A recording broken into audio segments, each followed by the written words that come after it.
Hello. I really help it that me and the man them drip, drip, drip, drip, drip, drip, drip. Hi, welcome back to another video. My name is Justina. Today I will be giving you some tips on how to work with acrylic paint if you are just beginning. So I hope this video is helpful. Tip number one is not to fear your first layer. The first layer of the painting, especially with acrylic paint, is never going to look like a masterpiece. This is my number one tip because I still struggle with this. The first layer sometimes scares me, but then as I keep building up on it, it starts to come together and it starts to look good, and I wonder why I was afraid of it in the first place.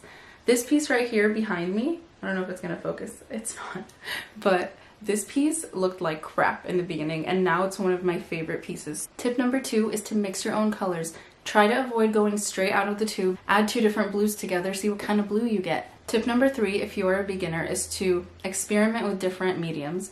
With that being said, you could start cheap. You get what you pay for, I will say that. So if you are buying cheaper paint, it's not going to look as great as more expensive paint, but when you're starting out, who cares? You're bound to mess up. You're bound to maybe like try different mediums that you like better. Tip number four is don't paint for other people. Don't paint a lot of beaches because you see that's what people are painting on social media and that's what's getting most attention. Whatever you choose to do and specialize in, that's your craft and you're gonna get so good at that. Once you start painting for yourself, not for others, is when it starts getting really fun. Tip number five is befriending water, because water can do you really well or it could hinder your painting. So too much water is a nightmare. You never want to have too much water on your layers on your canvas because the way it builds up can really slow you down because it's a pain in the butt to go back from putting too much water on your canvas. And then with avoiding putting too much water on your brush, make sure when you first dip it in water, you dab it back from side to side on a paper towel or a t-shirt or a towel. For me personally,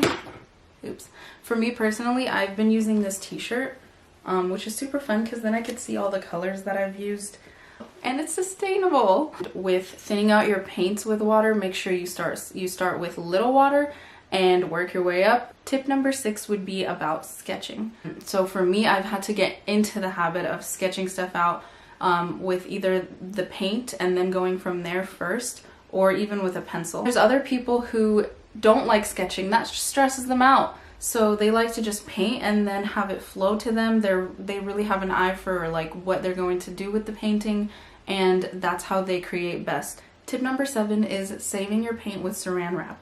If you're painting in the middle of a session and you need to go walk your dog or go eat dinner or do whatever it is that you're doing, you can save your palette with saran wrap. So cover it up. It's good for a few hours. I think someone may have said 24 hours in a post I've seen, but I've never needed to save it for that long, so I don't know. But I do know that you're good for a few hours at least with saran wrap if you cover the whole palette and like kind of try to tape it down around where the paint globs are. I do this with my pouring cups. I do this with remaining paint in my cups from pouring. If I have a little bit left in there and I don't want to waste it, I just cover the cup with saran wrap and it lasts me even weeks. I think the cups over there that I'm looking at have been sitting there for, I want to say, yeah, at least 3 weeks since I've done that pour, and the paint is still moving in there. It's ready to be poured again. Tip number 8 is about skin tones. How do I mix a skin tone? Red, yellow, and blue. Dominantly yellow, then you're going to add red, a little bit of blue, mix it, you're going to get a brown. Then from that brown, you're going to add a little bit of white, a little bit of red, maybe a little bit of yellow, whatever